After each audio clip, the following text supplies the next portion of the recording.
Bien, ahora sí, vamos a comenzar. Saben que representamos el Instituto de Formación Docente de Aguilares. La cátedra es Geometría Diferencial de la carrera Profesorado de Matemática. Y los dos temas principales que vamos a desarrollar van a ser las fórmulas de Frenet y las curvas de rapidez arbitraria. Vamos a empezar con lo que corresponde a las curvas de rapidez unitaria.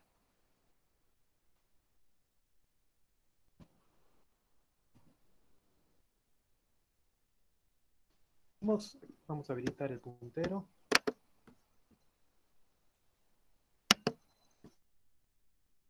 Definición de las curvas de rapidez unitaria. Van a observar que tenemos acá una simbología que corresponde a una curva con variable real. Esta es una curva vectorial. Se dice que tiene rapidez unitaria si se cumple la siguiente condición, que la derivada, pero es la derivada vectorial, es decir, la derivada de cada una de las funciones coordenadas, y al calcular la norma debe ser igual a 1. Eso significa que en realidad que cuando calculamos la derivada de una función vectorial de variable real, lo que obtenemos es una familia de vectores. Una familia de vectores que son tangentes a cualquier punto en el espacio euclidiano tridimensional. Cuando calculamos la norma es igual a 1 y eso va a suceder para todo punto que pertenezca a un intervalo i. Eso significa de que el intervalo i es un subconjunto del espacio del conjunto de los números reales. Entonces, cada vez que tengamos una curva vectorial, cuando calculemos la derivada y después le calculamos la norma, recuerden que la norma era la raíz cuadrada de cada una de las componentes elevado al cuadrado, eso me va a dar igual a 1. Si eso da igual a 1, decimos que es de rapidez unitaria. Si no es igual a 1, hablamos de que la curva tiene rapidez arbitraria, que eso es otro punto que vamos a ver en la. Luego aparece también la definición de lo que es un campo vectorial tangente unitario. Tangente unitario, ¿a quién? A la curva beta.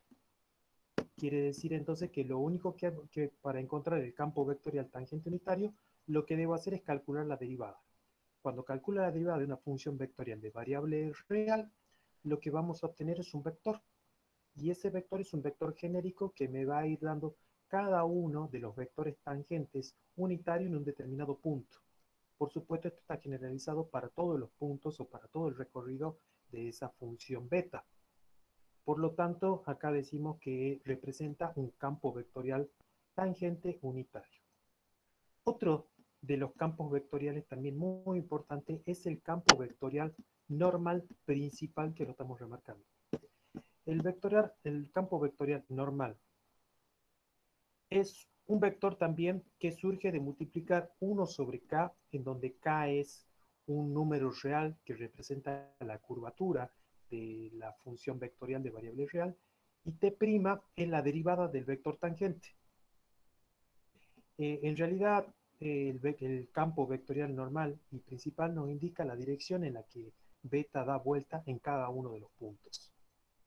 Acá quiero destacar de que beta no es igual que b. Beta corresponde a la función vectorial de variable real. B corresponde a lo que nosotros conocemos como campo vectorial binormal. Es un campo vectorial binormal de quién? De la curva beta. El campo vectorial binormal es un vector que es ortonormal a t y a n, es decir, al vector tangente y al vector normal, el cual formamos una terna de vectores ortonormales. Por lo tanto, tenemos el vector binormal, el vector tangente y el vector normal, el cual produce un campo vectorial que le llamamos campo vectorial principal. Ahora bien, por allí no habrá quedado muy claro qué representaba K. K representa en realidad una función curvatura. Esa función curvatura no es otra cosa que la derivada del vector tangente en un punto arbitrario de esa curva al cual se le ha calculado la norma. Es decir, que es un número real. Es un número real positivo porque es el resultado de una norma y lo que me da en realidad es una medida. Y la medida que representa de K es que geométricamente me da cuántas vueltas pronunciadas tiene beta. Es decir, que si beta es una curva que tiene demasiadas vueltas, como por ejemplo la hélice circular que tiene vueltas bastante pronunciadas, quiere decir que K va a ser un número mucho más grande. Es decir, que a medida que el valor de K aumenta, me va indicando que tiene vueltas más pronunciadas. Es una descripción geométrica del comportamiento de la curva beta. Vamos a ver un lema. Ustedes ya saben que un lema es un teorema que sirve como base para la demostración de otro teorema más importante. Este lema está relacionado justamente con las curvas de rapidez o de velocidad unitaria. Por ejemplo, tenemos sea beta una curva de velocidad unitaria en lo que K, es decir, este valor que representa la norma de la derivada de la curva, es mayor que 0. Acá se exige de que K sea mayor que 0. No podemos tener una curvatura igual a 0. Entonces los tres campos vectoriales que habíamos nombrado anteriormente, es decir, el tangente, el normal y el binormal para la curva beta, son campos vectoriales unitarios ortogonales. Acá estamos hablando de que este lema es de un campo vectorial ortogonal, es decir, tres vectores en determinados puntos de esa curva que además de ser vectores unitarios, es decir, que tienen norma 1, también son ortogonales, es decir, que son perpendiculares entre sí. Y esa terna de vectores constituye lo que nosotros vamos a llamar un campo de sistema de referencia de Frenet. ¿Sí? Frenet era un matemático que estudió justamente el comportamiento de las curvas y lo hizo a través de la determinación de estos tres campos vectoriales, el cual constituye un campo de sistema de referencia de Frenet.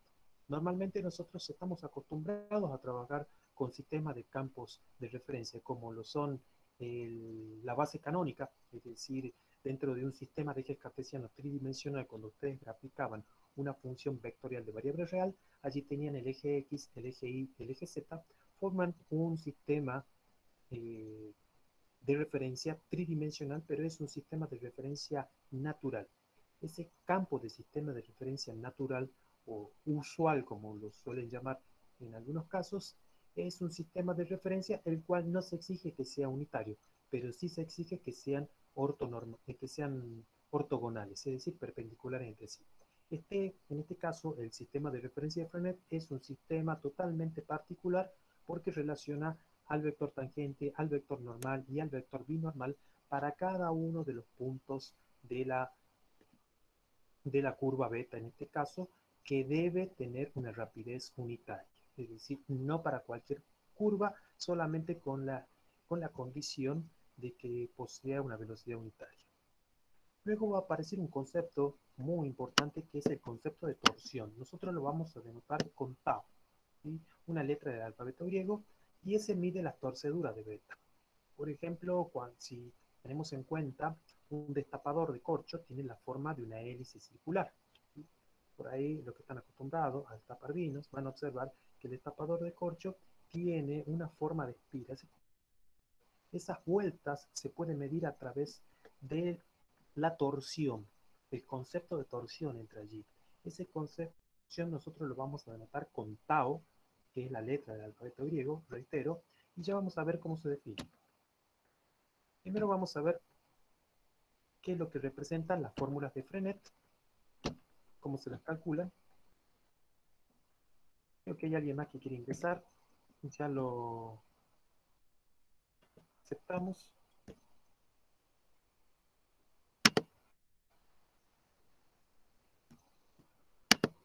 Muy bien, continuamos. Vamos a la fórmula de Frenet.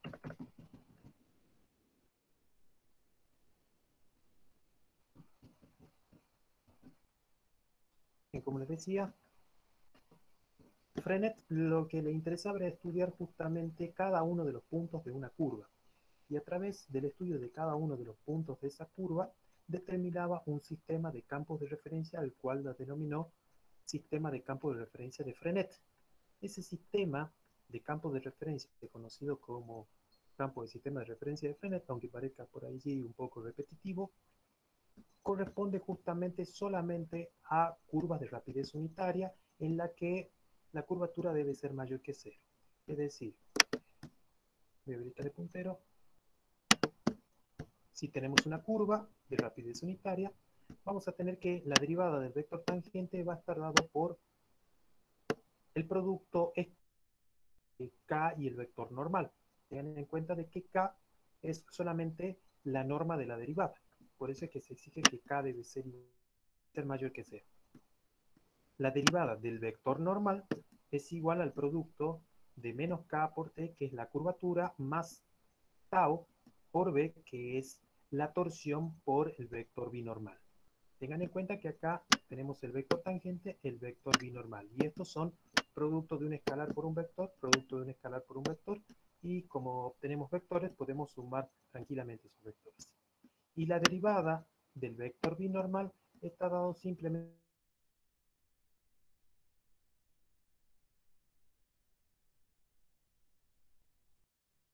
signo negativo. Tengan en cuenta de que como la torsión mide las torceduras de la curva beta de rapidez unitaria, también es un número real. Vamos a hacer un ejemplo en donde debemos calcular el sistema de referencia de Frenet y las funciones de curvatura y de torsión de la hélice circular de rapidez unitaria. Bueno, entonces, primero que nada, en lo que les recomiendo, cada vez que deseamos encontrar, calcular el sistema de referencia de Frenet, debo verificar que la curva sea efectivamente de rapidez unitaria. Eso significa que debo calcular su derivada y después debemos calcular la norma. Y como resultado debemos obtener ¿quién? 1. Entonces, acá vamos a calcular el vector tangente. Cuando calculamos el vector tangente sabemos que es la derivada de beta prima. Si calculamos la derivada, van a observar que es la derivada de la primera componente, segunda componente y la derivada de la tercera componente, pero con respecto a S. Entonces, si pueden verificar, van a observar que esta es efectivamente la derivada de la curva beta, que le llamamos beta prima, que ese es el vector tangente S. ¿Sí? Bien. Luego vamos a calcular la derivada del vector tangente. La derivada del vector tangente, entonces vamos a derivar nuevamente cada una de las componentes de las funciones coordenadas que corresponde al vector tangente y t' de S, que es la derivada del vector tangente. Ahora bien, para poder calcular el vector normal o la derivada del vector normal, necesito, primero que nada, sacar la curvatura. Y la curvatura es la norma de la derivada. Acá tengo la derivada. Entonces, cuando calculo la norma, ustedes van a poder verificar, me queda simplemente a sobre c cuadrado. Donde considerando a positivo y c cuadrado, esta curvatura es mayor que cero. Perfecto, que es una de las condiciones que exige Frenet para poder calcular su sistema de referencia. ¿Sí? Ya tengo la función curvatura. Por lo tanto, de acuerdo a la fórmula, podemos sacar que el vector normal va a ser el producto entre 1 sobre la curvatura por la derivada del vector tangente, es decir, el producto de estas dos expresiones. Cuando hacemos el producto de un escalar por un vector, vamos a obtener lo que tenemos marcado acá en la pantalla. Perfecto. Ya tenemos entonces el vector normal. Ahora bien, el vector binormal. ¿Cómo hago para calcular el vector binormal? De acuerdo a la fórmula que habíamos visto del sistema de campo de referencia de Frenet, era el producto vectorial entre el vector tangente y el vector normal. Recuerden que el producto vectorial tiene como definición que si tomamos dos vectores, cuando hacemos el producto vectorial entre ellos, obtenemos otro vector, pero que es ortogonal a cada uno de los vectores involucrados en el producto vectorial.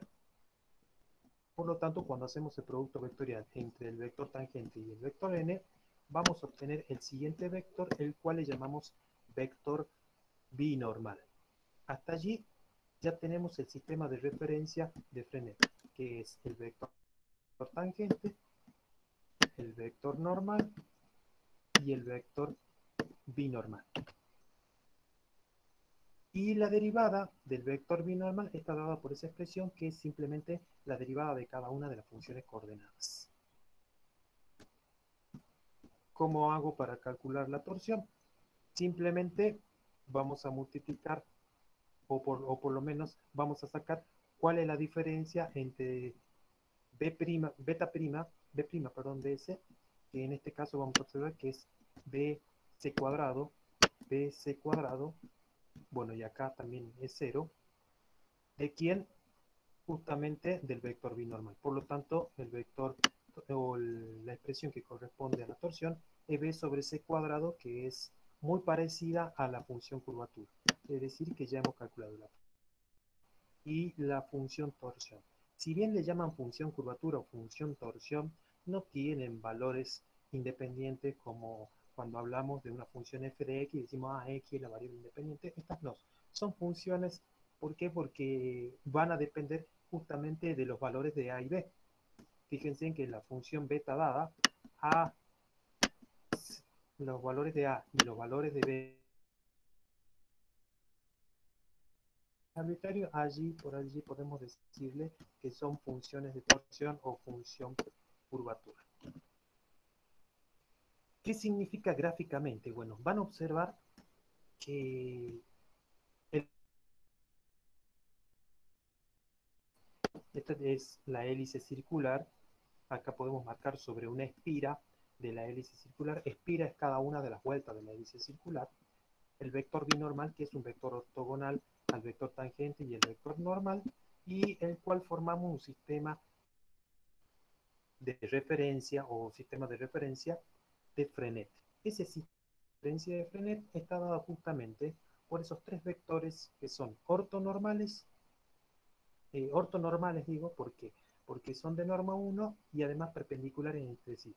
Otros dicen, bueno, son vectores unitarios ortogonales, porque son de norma 1 y porque son perpendiculares entre sí. Cualquiera de las dos formas que se lo diga es correcto. Es decir, vectores ortonormales o vectores unitarios ortogonales.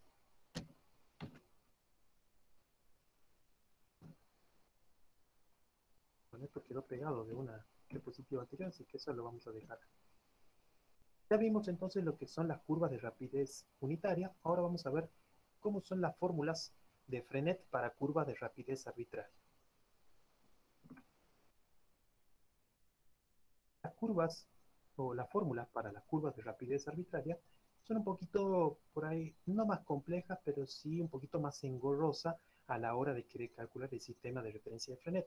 O sea que Frenet en las diapositivas anteriores exigía que la curva debía tener rapidez unitaria. Eso significaba que la norma de la derivada debía ser igual a 1. En este caso, hablamos de fórmulas de Frenet para curvas de rapidez arbitraria. Eso significa que no me interesa la norma de la curva. Lo mismo podemos sacar un sistema de referencia, pero nos vamos a regir con esta condición, siempre y cuando alfa sea una curva regular. ¿Qué significaba curva regular? Bueno, si observamos los videos anteriores o observamos los apuntes, decimos que una curva es regular cuando no tiene puntos, o cuando las derivadas de cada una de las funciones coordenadas es distinto de cero. Me interesa justamente en el espacio euclidiano tridimensional y además exige que la curvatura o la función curvatura sea mayor que cero. Entonces, para poder calcular el vector tangente a una curva de rapidez arbitraria, primero que nada, para calcular el vector tangente, debo sacar la derivada de la función vectorial de variable real, ¿sí? Y multiplicarlo por 1 sobre la derivada de ¿quién? De la función vectorial de variable real. Tengan en cuenta de que acá hablamos de la... Vamos a obtener es un escalar. Y como ese escalar debe ser mayor que 0, entonces 1 sobre ese escalar multiplicado por la derivada de la función vectorial, lo que vamos a obtener es el vector tangente. Ahora, el vector normal, ¿cómo lo vamos a obtener? Lo vamos a obtener multiplicando o haciendo el producto vectorial entre el vector binormal y el vector tangente. Ahora la pregunta de ustedes sería, bueno, pero ¿cómo hago para calcular el vector binormal? Bueno, el vector binormal tiene una definición por ahí un poquito más engorrosa que para curvas de rapidez unitaria. acá debo calcular primero la derivada, que ya la tenemos para calcular el vector tangente. Luego debo calcular la segunda derivada de la curva alfa, ¿sí?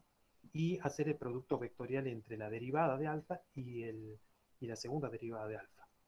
Como vamos a hacer el producto vectorial entre dos, otro vector, ¿sí? Y a eso lo vamos a multiplicar por 1 sobre la norma de la misma expresión. Cuando calculamos la norma de un vector, lo que tenemos es un escalar. O sea que ahí lo que estamos haciendo es multiplicar la derivada de la curva alfa con la segunda derivada, pero no es un producto ordinario, es un producto vectorial, y lo dividimos en la norma de esa misma expresión. O sea que ahí lo estamos normalizando. Eso es una forma de normalizar vectores. Luego, la función curvatura. La función curvatura va a estar dada también por la norma del producto vectorial entre la derivada de la curva y la segunda derivada. Y esto va a estar dividido en la norma de la derivada de la curva vectorial, pero elevado al cubo. O sea que son todos procesos dentro del álgebra vectorial que creo que no tendrán problema hasta ahí. La torsión. La torsión por allí también requiere un poquito más de trabajo algebraico.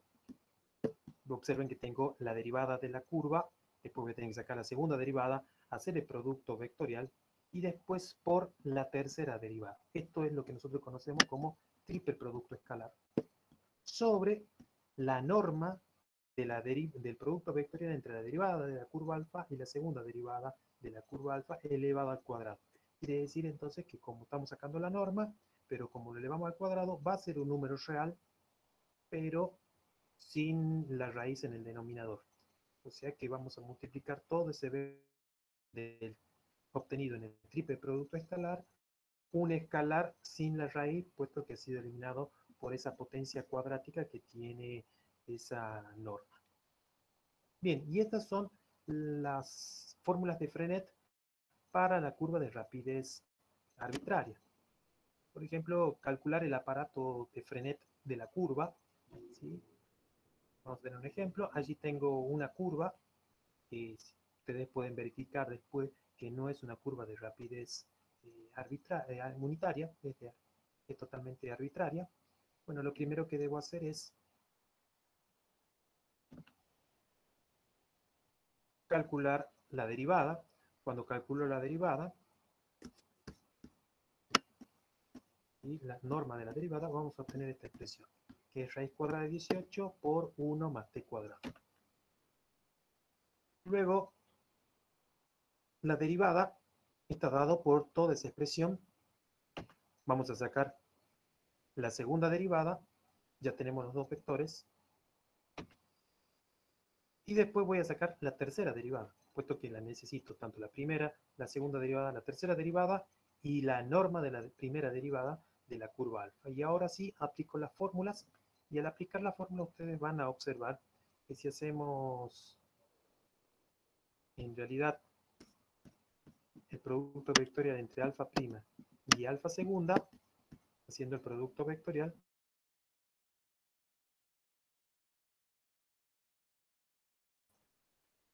va a ser esta expresión, que esta expresión no es otra cosa. Bueno, y también le calculamos la norma porque me va a servir.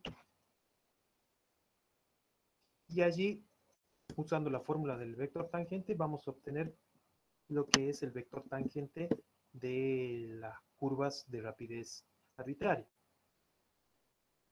También voy a obtener el vector normal, el vector binormal,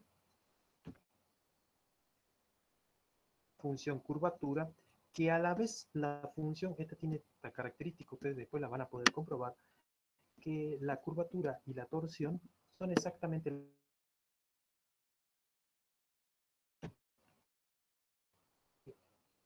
Hay un teorema que también quería compartir con ustedes, muy importante dentro de la geometría diferencial.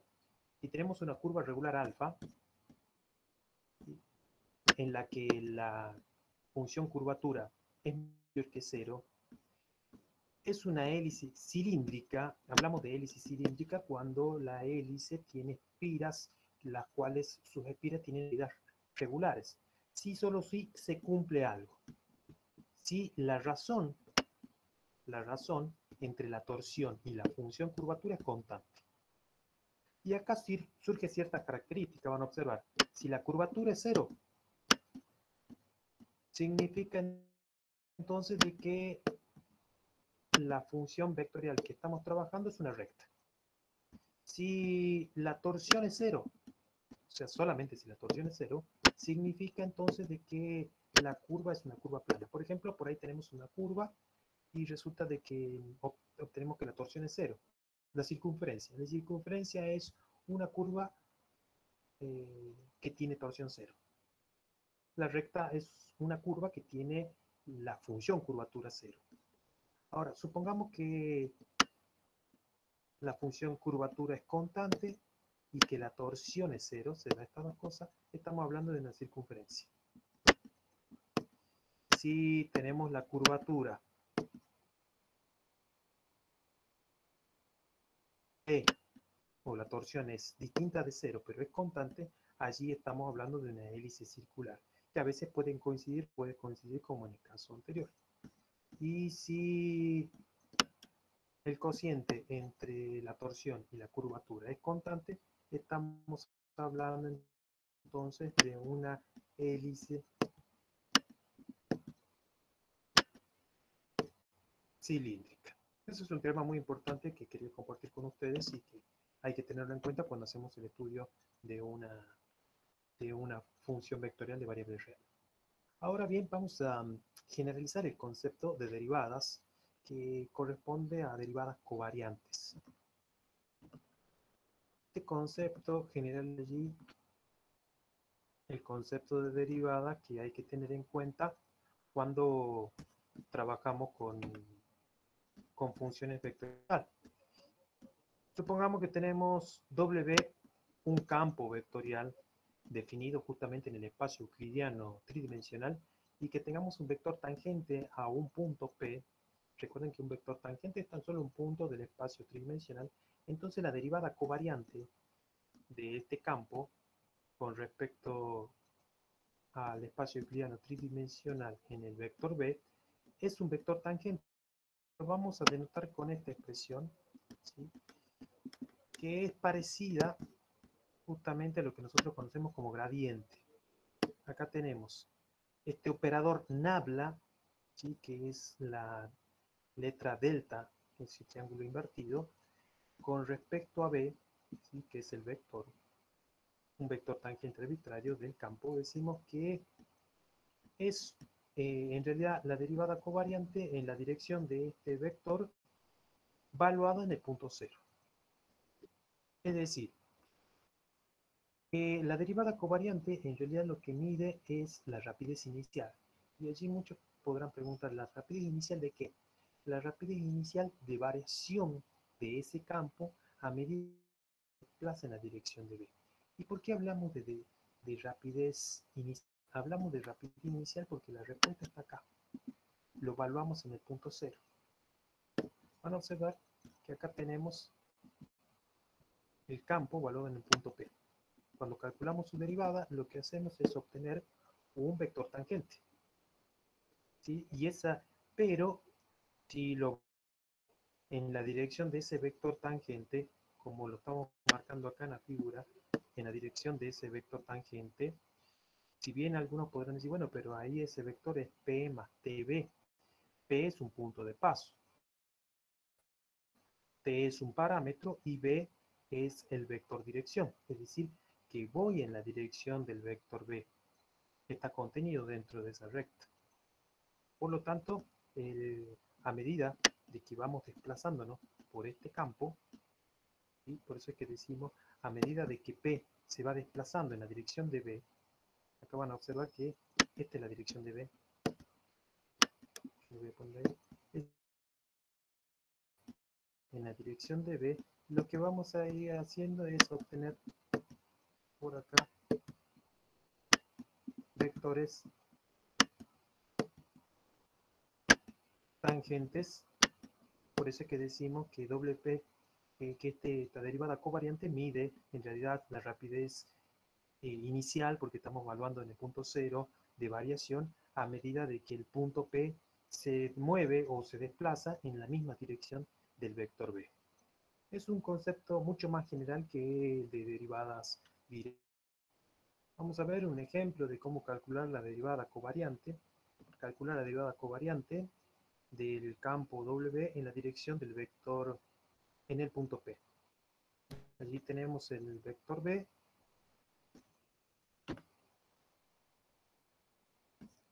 Acá tenemos el campo vectorial, tenemos el vector y tenemos el punto. Necesitamos calcular la derivada en la dirección de este vector B en ese punto P igual a 2, 1, 0. Lo primero que debo hacer es formar la recta que contiene el vector para saber cuál es la recta. Voy a hacer simplemente encontrar la ecuación de la recta vectorial, P más TB. P, que lo tenemos ahí, T y B, que T representa un parámetro, y B un número real, y B el vector dirección. Ahora lo que voy a hacer es evaluar el campo en la dirección de la recta, que lo tengo acá. Voy a tratar de cambiar por otro puntero, y el color también.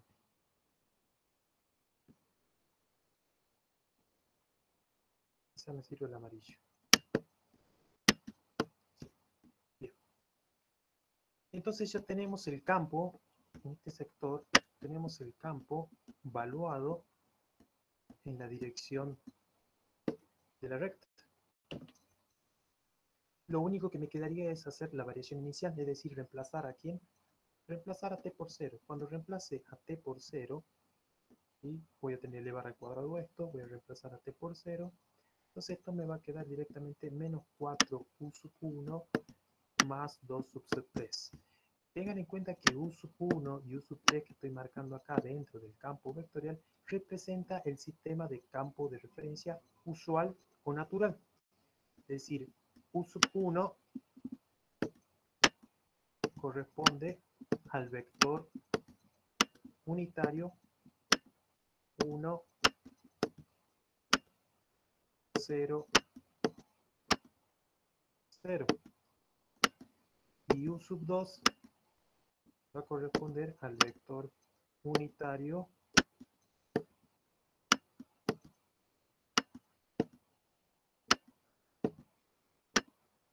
0,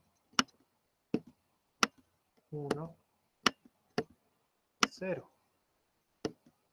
Y bueno, u sub 3 va a corresponder al vector unitario 0, 0, 1, que es la base canónica. Y ya hemos obtenido hasta este punto lo que es la derivada covariante, es decir, que ese vector que hemos obtenido como resultado representa la variación, o por lo menos mide la variación del campo vectorial, la variación inicial del campo vectorial, a medida de que este punto P recorre la trayectoria de W o del campo en la dirección del vector B. Eso es la generalización de las derivadas direccionales, es decir, es un concepto mucho más amplio y más general que el concepto de derivada direccional. Hay un lema también muy importante correspondiente a un campo vectorial.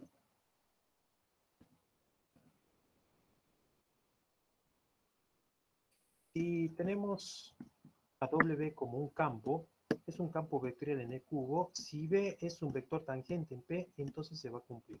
Van a observar que un campo en realidad se puede escribir en términos del símbolo suma.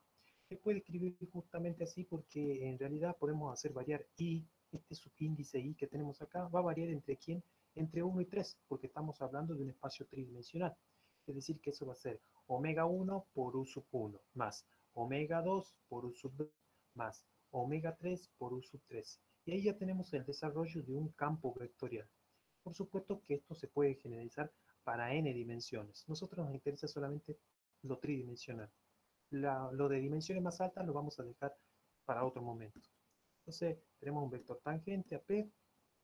Si decimos que la derivada covariante de ese campo vectorial en la dirección de B va a estar dado por la suma, y van a observar que tenemos acá, o vamos a incluir el concepto de derivada direccional. Esto es la forma en la que nosotros denotamos la derivada direccional. Producto escalar entre quién? Entre el sistema de campo natural o el sistema de referencia natural. Quiere decir que la derivada covariante también se puede expresar como el producto escalar entre la derivada direccional del campo vectorial en la referencia o el sistema de campo de referencia natural. Este lema permite definir de una manera totalmente alternativa la derivada covariante de ese campo. Hay propiedades de la derivada covariante. Una de las propiedades es la que se conoce como propiedad de linealidad. Van a observar que si tenemos la derivada covariante de un campo vectorial I, observamos que acá tenemos sean B y W vectores tangentes, sean reales en el espacio euclidiano, acá en el espacio euclidiano tridimensional, van a observar que la derivada covariante de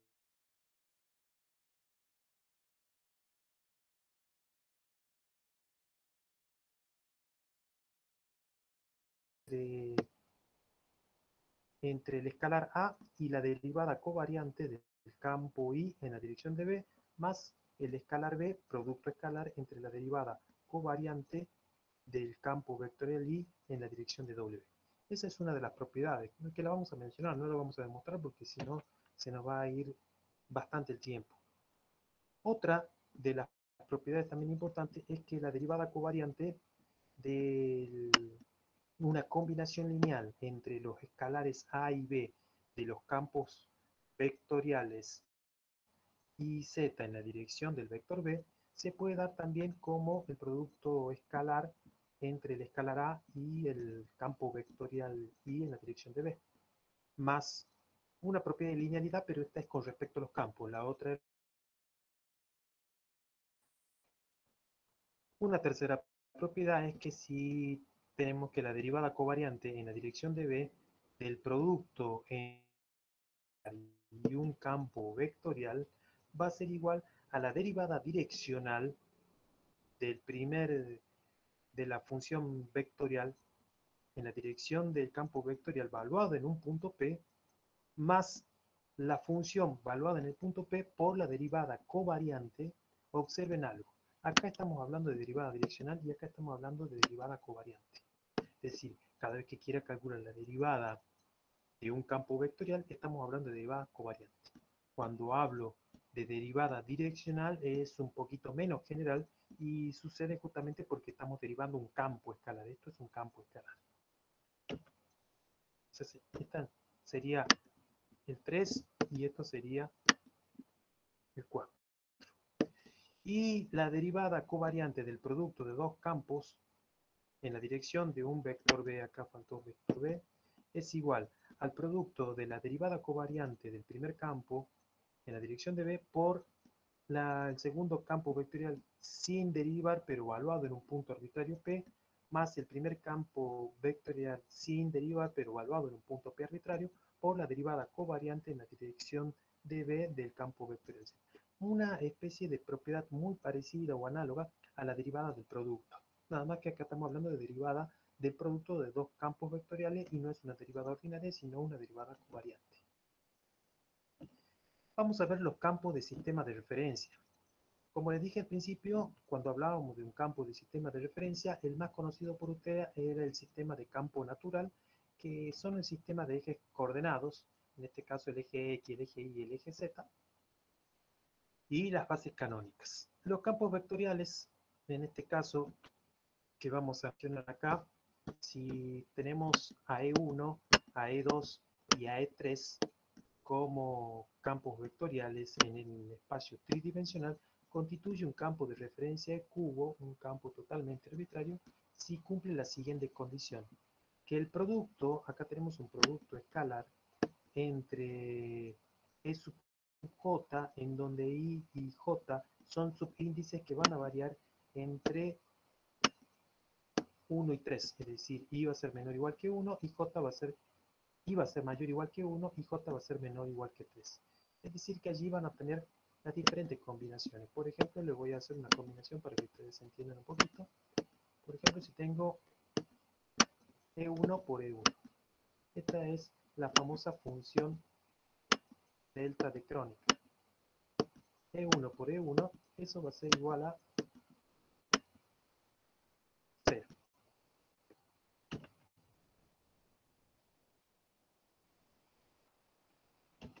Si hacemos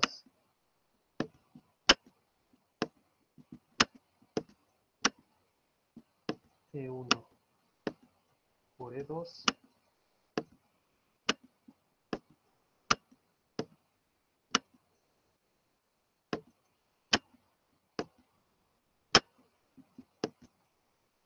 pero estos son, sí, esto va a ser igual a 1. Vamos a ver un ejemplo. Campo de referencia que vamos a incluir ahora, que es el campo cilíndrico del sistema de referencia y el campo esférico del sistema de referencia. Acá van a observar, tenemos lo que le vamos a llamar E1, E2, E3. Son tres vectores ortonormales, es decir, de norma 1 y perpendiculares entre sí, que forman un sistema cilíndrico de referencia. A partir de allí podemos representar todos los puntos en el espacio a través de ese nuevo sistema de referencia.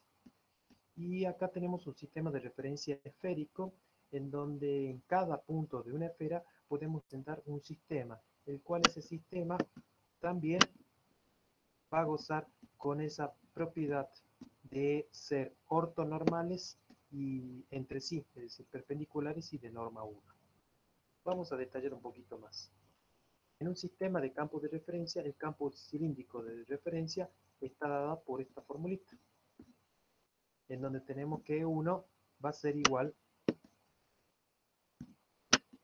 al coseno de tita por U sub 1. U sub 1 tengan en cuenta que es el vector 1, 0, 0. O más seno de tita, que es por U2, en donde es el vector 0, 0, 0. Tengo E2, que va a estar dado por menos seno de tita U sub 1, más coseno de tita U sub 2. Y E sub 3 coincide con el tercer vector canónico, que es 0, 0, 1. En cambio, en el campo esférico del sistema de referencia, ya requiere un poquito más. Es lo que nosotros conocemos por ahí como coordenadas cilíndricas o coordenadas esféricas. En este caso, las coordenadas esféricas, acá está. F1 va a estar dado, no es más complicado, pero sí un poquito más engorroso. F1 va a estar dado, la primera coordenada va a estar dado por coseno de phi por el coseno de tita por U sub 1, que es el sistema de referencia natural, más coseno de phi por seno de tita por U sub 2, más seno de phi por U sub 3. La segunda coordenada coincide con la de la cilíndrica, seno de tita por U sub 1, perdón, era menos seno de tita, más coseno de tita por U sub 2. Y la tercera es F3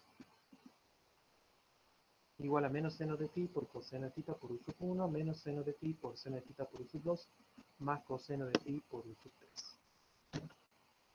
Las formas de conexión. Las formas de conexión en realidad nos van a servir para poder describir ciertas características que cumplen los sistemas de campo de referencia. Por ejemplo, la expresión de las derivadas covariantes de cada uno de los campos en términos de ellos mismos. Se puede desarrollar a través de una forma ortonormal, en donde los coeficientes de estas ecuaciones se pueden calcular a través de la siguiente expresión, pero esa expresión la vamos a deducir de acuerdo a lo que estoy señalando acá. Es decir, van a observar que tenemos la derivada covariante en la dirección de B, ¿de quién? Del campo E1. Ten en cuenta que la derivada covariante es una herramienta matemática que me sirve para derivar campos vectoriales. Como E1 es considerado un campo vectorial totalmente arbitrario, se puede pensar como una combinación lineal de entre quién? entre la primera componente, es decir, nosotros lo vamos a llamar a esos coeficientes C11, multiplicado por su respectivo E1, valuado en un punto P, es decir, un punto P totalmente arbitrario, C12 de E2, valuado en un punto P arbitrario, y C13. Es decir, allí está colocado como una especie de combinación lineal de cada uno de los coeficientes de ese campo vectorial. De la misma forma, si analizamos la derivada covariante con respecto al vector E2, es exactamente lo mismo, nada más que es un proceso totalmente análogo. Acá hablamos de C21, de C22, de C23 y también de 1, E2, E3 valuado en un punto P. De la misma manera, la derivada covariante en la dirección de B del campo vectorial E3 corresponde también de forma análoga a los anteriores. Ahora bien, de acuerdo al desarrollo ortonormal, podemos calcular cada uno de esos coeficientes que hemos señalado allí a través de una simple expresión. Esa expresión es la que les voy a señalar acá, a ver dónde está el puntero. Acá. La derivada covariante del producto escalar entre el campo vectorial I, E sub I y el campo vectorial E sub J valorado en el punto P, siempre y cuando respetemos estas restricciones de que 1 sea menor o igual que J y J sea menor o igual que 3. Eso es para darle el rango al espacio tridimensional y a las diferentes combinaciones que hay entre 1 y 3. Entonces, ya que usamos esta notación, como los coeficientes dependen de un vector tangente, en realidad vamos a utilizar omega, omega sub ij en un vector tangente va a ser igual entonces a la derivada covariante en la dirección de B del producto, acá es producto punto o producto escalar, de los campos E sub I y E sub J en un punto P arbitrario, siempre y cuando sea 1 menor o igual que I y J menor o igual que 3, respetando esa restricción. A partir de allí surge un concepto muy importante que es el concepto de formas de conexión. Las formas de conexión se definen a través de este siguiente lema. Supongamos que tenemos un espacio, el cual forma un campo de sistema de cubo. No lo puse, pero le agrego acá n cubo. Para cada vector tangente a B en E cubo en un punto P, vamos a definir una forma de conexión. A esto le vamos a llamar formas de conexión. Lo denotamos con la letra omega y los subíndices I y J para poder ir variando. Va a estar dado, como lo dijimos anteriormente, como el producto punto o producto escalar, esto no es como esto es punto, de la derivada covariante en la dirección de B del producto escalar entre E sub I y E sub J, de que E sub I y E sub J son campos vectoriales valuados en un punto P arbitrario sujeto a estas restricciones. Entonces se cumple la condición de antisimetría, es una condición de antisimetría en donde omega sub ij, van a ver que acá cuando conmutamos el orden de los subíndices le colocamos el signo menos, por lo tanto esto es una condición de asimetría. Estas en realidad unoformas son unoformas porque están ligados a una derivada, a un diferencial. Recuerden eso cuando veíamos uno forma, dos formas, tres formas. Se llaman formas de conexión. En este caso del campo de sistema de referencia, en este caso es E1, E2, E3. Entonces, las formas de conexión no son otra cosa que cada uno de los coeficientes que lo podemos representar a través de una matriz de las unoformas. Hay un teorema el cual generaliza estas formas de conexión a través y la denomina, es decir, le da un cierto tipo de categoría, la cual la coloca como unas ecuaciones de conexión. Veamos el teorema.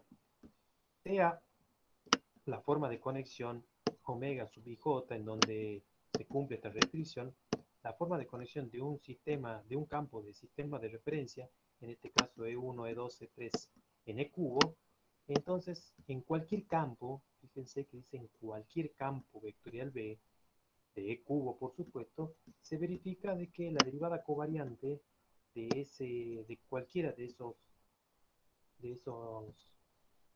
campos vectoriales, P sub I, se puede escribir como la forma de conexión valuada en ese campo, producto escalar entre el, el campo vectorial, es decir, como una especie de combinación lineal, re- respetando justamente ¿quién? Las restricciones. Esta es la que se llama, o es una forma de expresarlo a través de las ecuaciones de conexión de campo del sistema de referencia, en este caso E1, E2, E3. Hay que tener en cuenta de que es por la condición de simetría, cuando I es igual a J, sucede de que esta condición de asimetría asegura en realidad de que la forma de conexión 1,1 y la forma de conexión 2,2 y la forma de conexión 3,3 coinciden. ¿Y coinciden con quién? Con 0.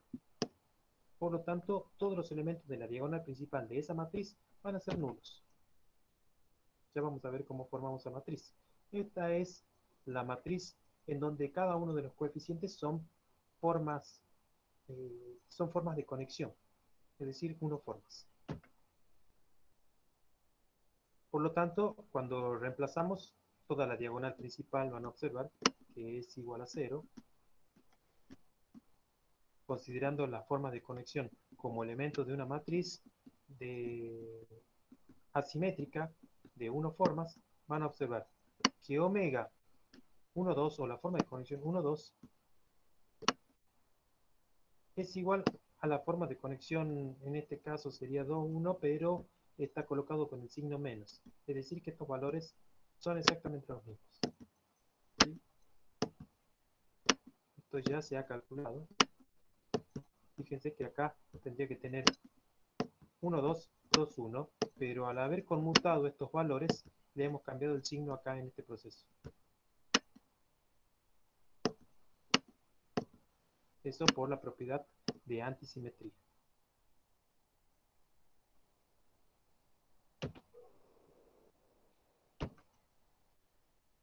Bueno, en forma desarrollada las ecuaciones de conexión me quedarían de este tipo. Se van a convertir de la siguiente forma. Este coeficiente es 0, es decir que acá tendría que haber un 0 y acá más. Bueno, la forma de conexión 1, 2 del campo vectorial B, N2, más la forma de conexión 1, 3 del campo vectorial B, N3. Esta es el desarrollo de lo que nosotros habíamos hablado, de que la derivada covariante de cada uno de los campos vectoriales se pueden expresar como combinaciones lineales entre las formas de conexión y los campos vectoriales. La matriz de disposición, perdón. La matriz de disposición es una matriz de coeficientes.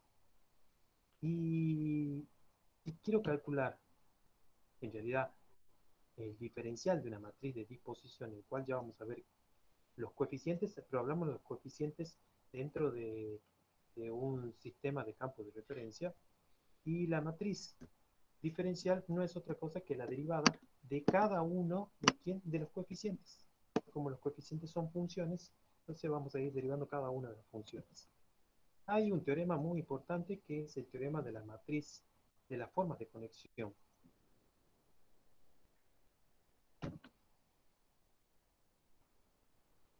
Este teorema me sirve para poder calcular las formas de conexión.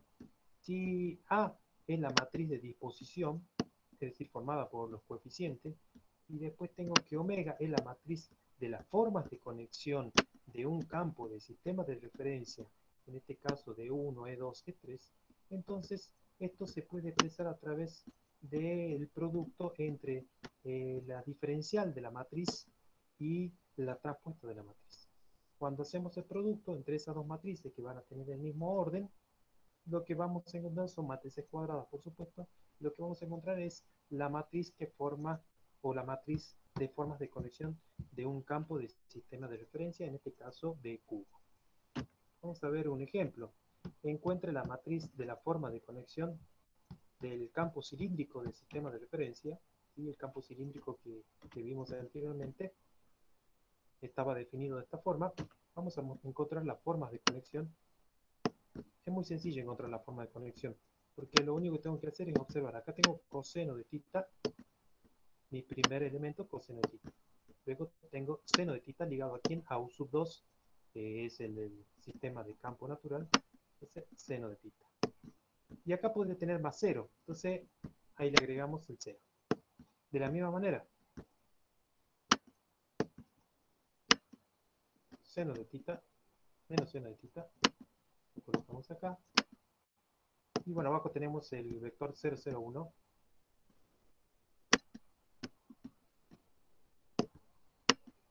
con el cual hemos colocado la matriz de disposición. Eso llega a toda esta parte. Bien. Ahora calculo el diferencial de A. Es decir, lo único que voy a hacer es derivar cada uno de estos. El de coseno, el de seno. Bueno, acá las derivadas en la tercera columna y en la tercera fila son exactamente las mismas. ¿Sí? Este es 0. Perdón, este es 0. Y entonces me queda el diferencial de A. Ahora bien, la traspuesta de A, lo único que vamos a hacer es intercambiar fila por columna. Recuerden cómo se calculaba la traspuesta. Y de acuerdo al teorema anterior, debería multiplicar el diferencial de A por la traspuesta. Cuando hacemos ese producto, vamos a encontrar las formas de conexión,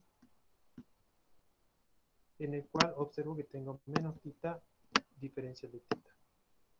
Entonces, la ecuación de conexiones quedaría dada por la derivada covariante de B en el punto E1, diferencial de tita, como está en la segunda componente, por E2.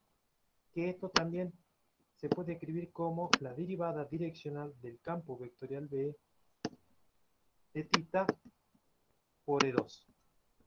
En la segunda componente directamente tengo menos diferencial de tita, pero está en la primera componente, o sea que es menos diferencial de tita en la dirección de B de E1, y eso es menos B derivada direccional por E1. Y en la tercera fila observo que tengo todo 0, por lo tanto la derivada covariante en la dirección de B del campo E3 es igual a 0. Y esas son las ecuaciones de conexión del campo cilíndrico del sistema de referencia. Las ecuaciones estructurales. Las ecuaciones estructurales, para entrar a las ecuaciones estructurales, primero tengo que definir lo que son unas formas duales.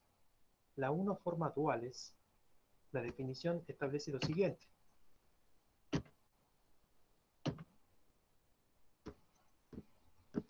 Si E1, E2, este es un sistema de campo de referencia de un espacio euclidiano tridimensional, entonces las unoformas duales, si estas también forman una base dual.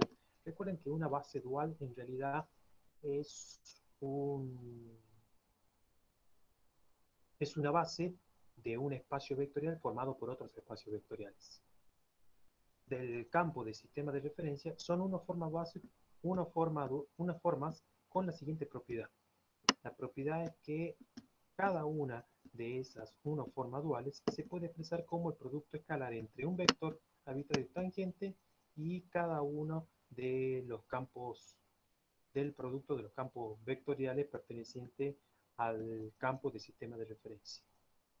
Entonces, esto va a suceder para cada vector tangente a B en el espacio euclidiano en el punto P. En el caso del sistema de referencia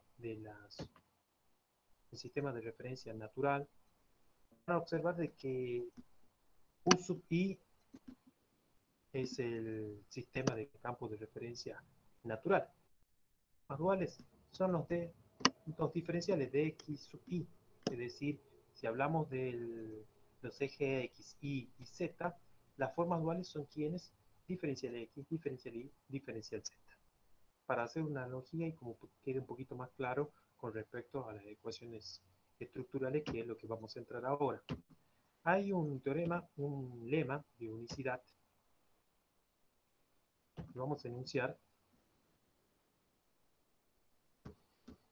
Si este lema, recuerden que es un teorema que sirve como base para la demostración de otro teorema más importante. Sean tita 1, tita 2 y tita 3 las formas duales de un campo de sistema de referencia, en este sistema E1, E2, E3, entonces cualquier forma phi, recuerden las formas, que son expresiones que están ligadas a un diferencial. En el cubo tiene una siguiente expresión. Phi está dado por la suma de las formas valuadas en cada uno de los vectoriales producto escalar la forma dual. O sea, por medio de estas formas duales, la fórmula de desarrollo, por normal, como una suma, de manera que es una característica de la dualidad de esta fórmula, la cual la convierte en el lema que hemos dado anteriormente. Y ese lema debemos recordar para poder calcular justamente las formas duales. Por último, vamos a ver las ecuaciones estructurales de Cartan. Sea E1, E2, E3, un campo de sistema de referencia E cubo con formas duales, ya vimos como lo que eran las formas duales, y las formas de conexión. Cuando hablamos de formas duales, hablamos de tita sub i. Cuando hablamos de formas de conexión, hablamos de omega sub ij. Y recuerden las derivadas exteriores, que era una generalización también, y estaban afectadas justamente a un producto tilde. Satisfacen la primera ecuación estructural de Cartan y la segunda ecuación estructural de Cartan. La primera ecuación estructural de Cartan tiene que ver con la derivada exterior de las formas duales, que se pueden expresar como la suma del producto alternado entre las formas de conexión y las formas duales. Y la segunda ecuación estructural tiene que ver también de las formas de conexión, el cual están dado como la suma de los productos tilde entre las formas a medida que entre las formas de conexión a medida de que varían alternadamente y JK. Vamos a hacer un ejemplo como para que quede claro. Encontrar las formas duales del campo esférico del sistema de referencia. Bueno, el sistema de referencia que ustedes tienen allí es correspondiente a un campo esférico o son las coordenadas esféricas. Lo que debo hacer es comprobar o encontrar las formas duales. Las formas duales están dadas por esa expresión. Por lo tanto, tita 1 sería igual a quién? A A11 diferencial de X1. Esto es desarrollando el símbolo suma, porque I varía entre 1 y 3. Por lo tanto, A11 estaría dado por quién? Estaría dado justamente por coseno de phi y coseno de tita. Es lo que tenemos acá. Y luego la derivada de la primera, como es decir, la derivada de toda esta expresión, que es lo que acabamos de colocar entre paréntesis. ¿Sí? Ahí vamos a tener que hacer la derivada, como tenemos phi y coseno de tita son variables. Por lo tanto, phi y tita hacemos la derivada parcial con respecto a phi más la derivada parcial con respecto a tita, que es lo que tenemos acá dentro de paréntesis. Ahora bien, la segunda es A12, que es coseno de tita, seno de tita. Y bueno, y después derivamos por la derivada de x2. Y luego x3, que es solamente seno de pi, por la derivada de x3, que sería seno de pi por diferencial de pi más rho por coseno de pi. Y bueno, trabajando algebraicamente vamos a llegar a que haciendo algunas relaciones con la identidad trigonométrica vamos a llegar que tita 1 es el diferencial de rho. Esa es la primera forma dual. Haciendo el mismo trabajo de forma análoga vamos a llegar que la segunda forma dual es rho por coseno de phi, diferencial de tita, y que tita, la tercera forma dual es rho por diferencial de pi. Bien, ya tengo las formas duales.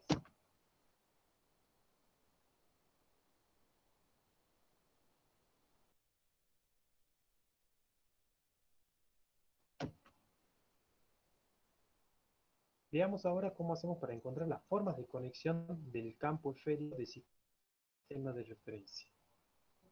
Hacemos esto porque debo comprobar la primera y la segunda ecuación estructural de Cartan.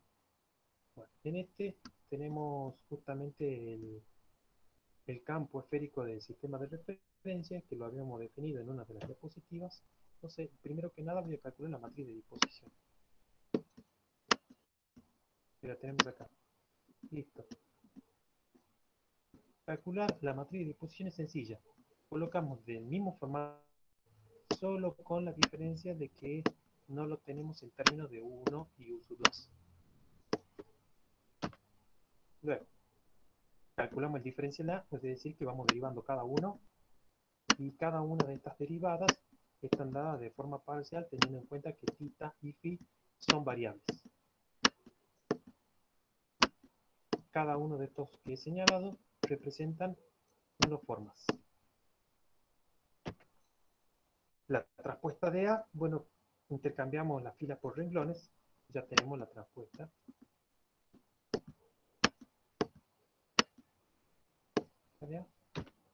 Luego, la forma de conexión va a estar dada por el producto entre el diferencial de A y la traspuesta de A. Haciendo ese producto, vamos a encontrar que los demás son ceros, pero me va a interesar justamente la forma de conexión 1-1. La forma de conexión 1-1, cuando hacemos el producto, es decir, cuando haga toda esta fila,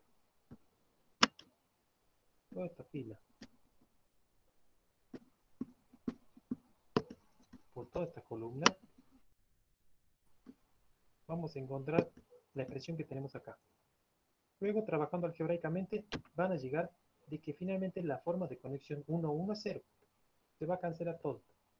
¿Sí? Utilizando identidades trigonométricas, cancelando, trabajando algebraicamente, van a llegar aquí 0. Luego, cuando encuentren la forma de conexión 1-2, cuando hagan el producto, van a llegar a que la forma de conexión 1-2 es coseno de θ diferencial de θ. Es esa forma, es esa 1 forma. Y cuando calculen la forma de conexión 1-3, llega a esa expresión y van a llegar a la conclusión de que la forma de conexión 1-3 es diferencial de φ. Ahora ustedes me podrán preguntar, bueno, ¿y esas son todas? De hecho, sí, esas son todas, porque las otras en realidad dan 0, que son la que me interesa. Bien.